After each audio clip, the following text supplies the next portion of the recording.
Bonjour à tous et bienvenue dans le héros du Wargame, le JT de la chaîne 40 000 Wargamers, en partenariat avec Planète Wargame. Cette semaine dans votre JT du hobby, nous plongerons dans la cité maudite avec Warhammer Quest, Warhammer Underworld en mode vampire, un livre titanesque pour Epic, du Blood Bowl en zone mortelle, et on finira par un petit conseil de lecture. Ça y est, il est là, la cité maudite de Warhammer Quest est disponible. Le jeu est basé sur un gameplay à la Blackstone Fortress, les figurines sont magnifiques, la boîte regorge de matériel et pour 155 €, le prix est raisonnable. Le seul souci reste l'approvisionnement. Car oui, comme pour Pieties and Pain ou Indomitus, Cursed City est déjà une perle rare.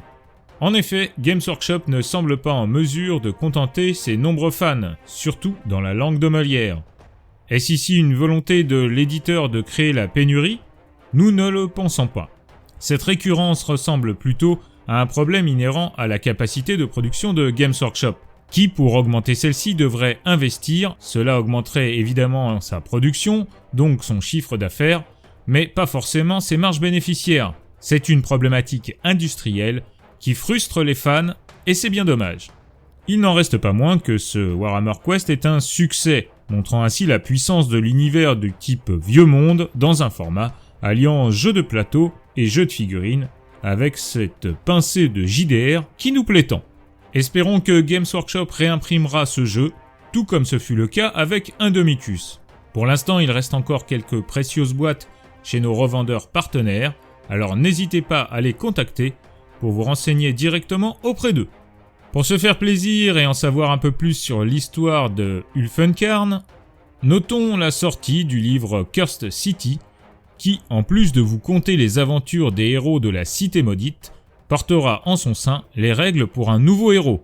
Décidément, Games Workshop innove de plus en plus dans l'art de vider nos porte-monnaies. Les rues de Cursed City sont vraiment bien peu sûres. Passons maintenant aux sorties de la semaine qui vient avec Warhammer Underworld. Rejoignons la cour sanglante des vampires du prince Duval alors qu'ils descendent dans Dire Chase. Cette bande était très attendue et à juste titre, annonçant les futures sorties vampires de Age of Sigmar et offrant aux hobbyistes de très belles figurines, quel que soit le jeu dans lequel vous les ferez opérer. Games Workshop en profite pour ressortir la première boîte de Warhammer Underworld et de mettre en avant celui-ci avec sa version de jeu vidéo online. À tester, pourquoi pas. Un petit tour maintenant vers l'Epic avec la notable sortie du livre de règles d'Adeptus Titanicus.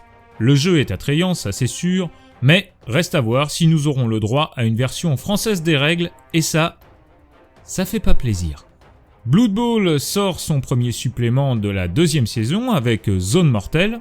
Intéressant, mais là encore, quid de la version FR ? À noter le délotage de la boîte de base avec la sortie en boîte individuelle de l'équipe des Orques Noirs et des Nobles Impériaux. Mais ce n'est pas tout, les personnages spéciaux et même les charismatiques arbitres seront disponibles individuellement. Et ça fait plaisir. Un petit clin d'œil maintenant à notre ami Volkern, bien connu sur la chaîne, avec la sortie Black Library d'Alpharius, la tête de l'hydre. Tout ce qu'il faut savoir sur le Primarque de l'Alpha Légion.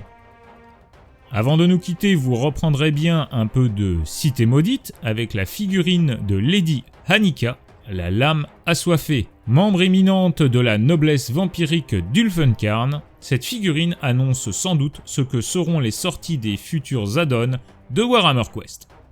Voilà, ce numéro du héros du Wargame est maintenant terminé. Merci de l'avoir suivi. N'oubliez pas de mettre un petit pouce en l'air, de vous abonner à la chaîne et de la partager autour de vous. Je vous rappelle que vous pouvez aussi soutenir la chaîne sur son Tipeee, car plus que jamais, sans maîtrise, la chagate n'est rien.